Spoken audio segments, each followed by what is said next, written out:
Welcome everyone, join us today as we explore the illustrious life and career of Mike Pender, the voice and guitar behind the Search's timeless hits, and a true legend of the British invasion.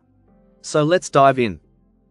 Mike Pender, born Michael John Prendergast on the 3rd of March 1941, in Kirkdale, Liverpool, England.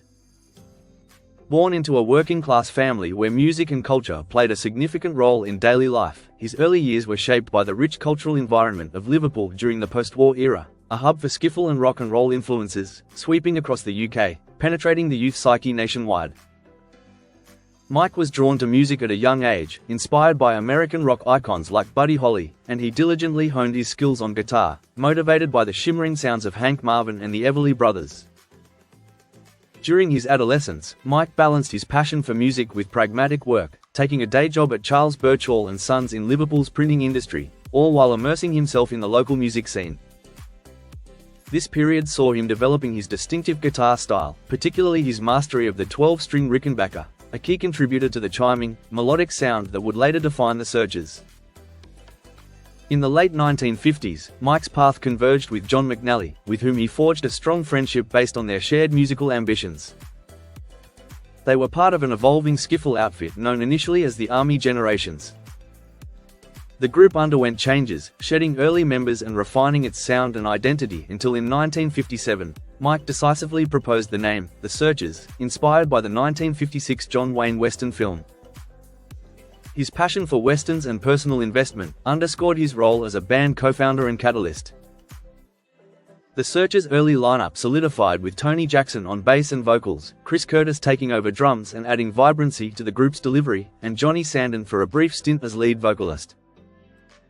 Early performances at Liverpool's Iron Door Club, the famous Cavern Club, and lengthy residencies, including the Star Club in Hamburg, honed their live skills and built a dedicated following. They performed multiple sets per night, often 3 gigs across different Liverpool venues, showcasing relentless dedication despite their day jobs and youthful uncertainty. Mike's role within the band evolved as his exquisite 12-string guitar playing and distinctive clear tenor voice brought a signature sound to the group.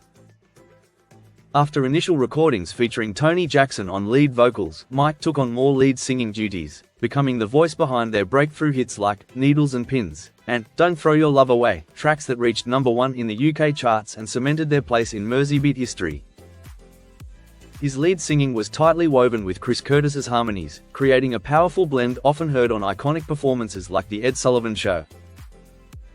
The Searchers capitalized on the British invasion wave when their albums Meet the Searchers and Sugar and Spice, both in 1963, received both commercial and critical acclaim, charting high in the UK and US, with singles like Sweets for My Sweet and Sugar and Spice, propelling them into international stardom. Band dynamics weren't always smooth. Tony Jackson's departure in 1964, followed by Chris Curtis leaving in 1966, amid musical and personal differences, tested the group's resilience.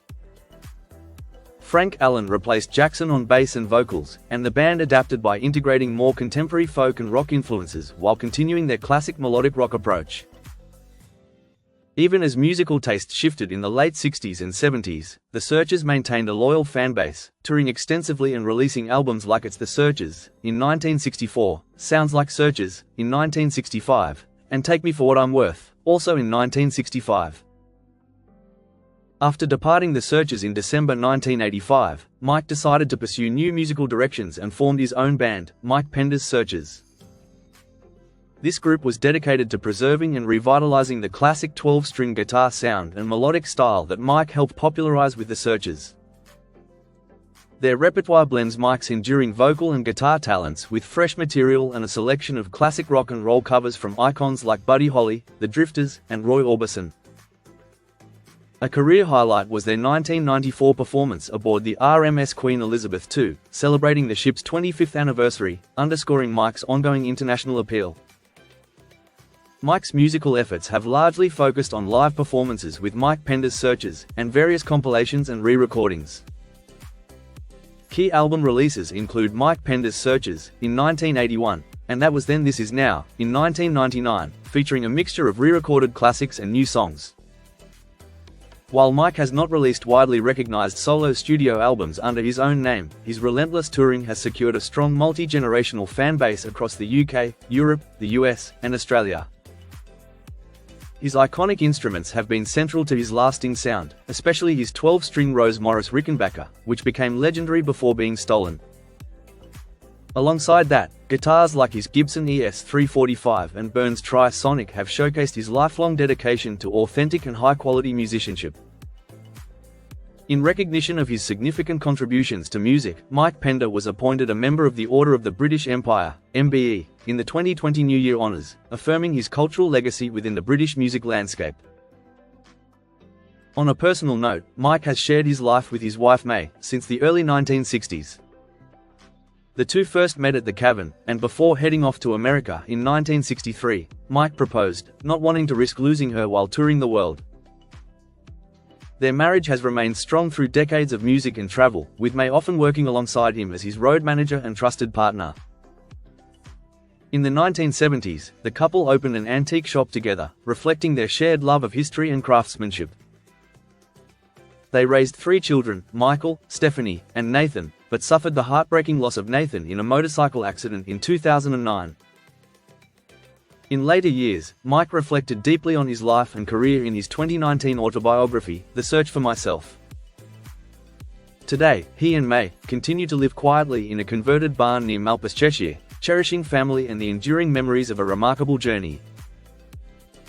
Through decades of changing tastes and the evolving music industry, Mike Pender has continued to tour and perform, slowly winding down but remaining artistically active and relevant.